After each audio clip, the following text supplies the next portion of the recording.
most common questions that I get is how to eliminate pauses in piano playing.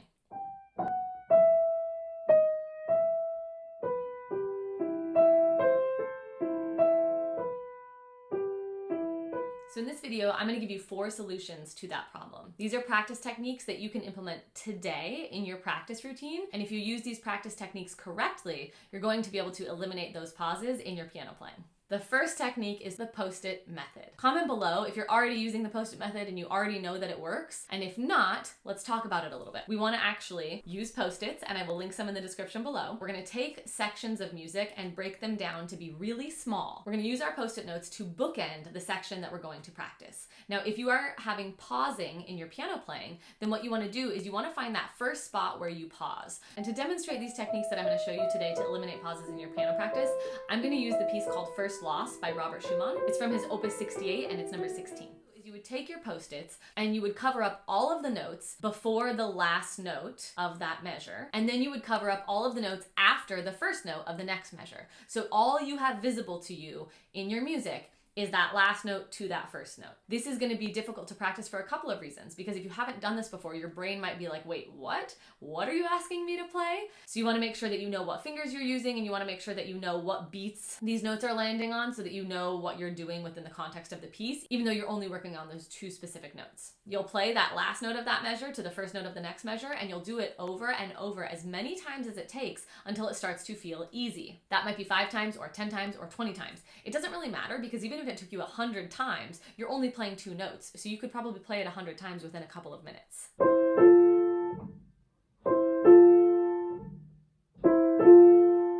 You want to make sure that you're doing it accurately more often than you're doing it inaccurately. Now, once you feel like it's easy and you've mastered that, and that transition from the last note to the first note feels awesome, then you're going to take those post-its and you're going to move them both out 1 note. So now you're doing the last 2 notes of the first measure and the first 2 notes of the next measure.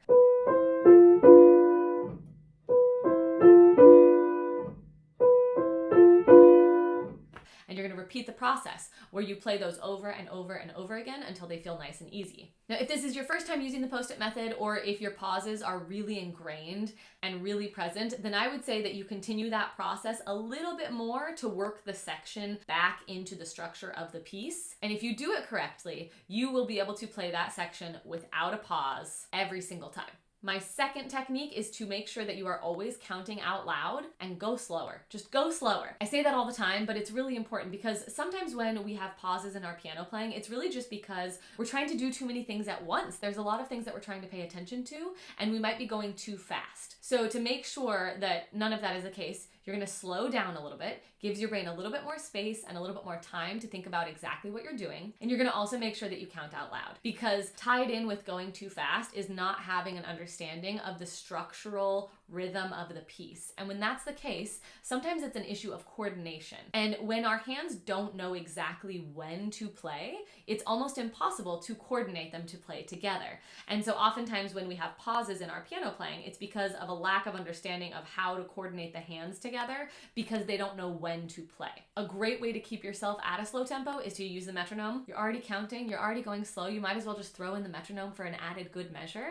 That'll keep you slow and make sure that you're in time. These are just a tiny handful of the possible techniques that we can utilize to eliminate pauses in piano playing. Because really, when I can see you play and I can hear you play, I can pinpoint exactly what the issue is. And I can give you one specific technique for you to do in your piano practice to solve your problem.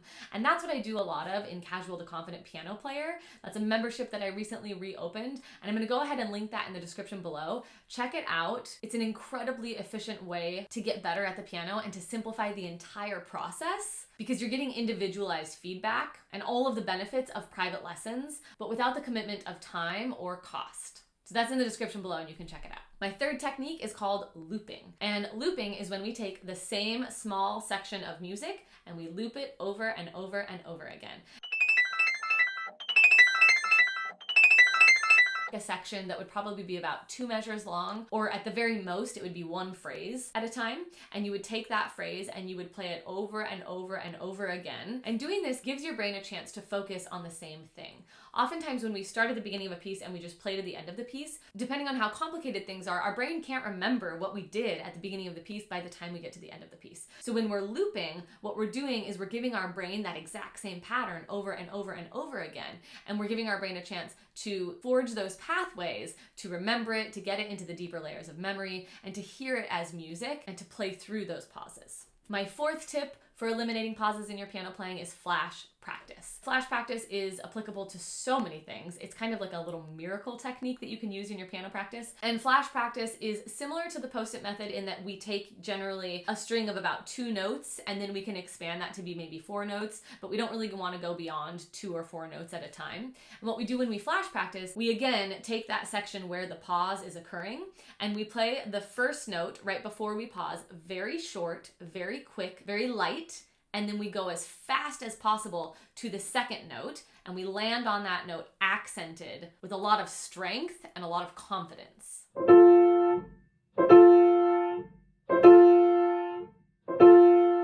When we're doing flash practice, we're actually not really paying attention to the rhythm. It's one of the rare occasions when I'm going to tell you to disregard the rhythm, because our goal is to get there as fast as possible and as accurately as possible. Now, I have an entire video that explains flash practice in more depth, and I'm going to go ahead and link that in the description below. You can check that video out right now.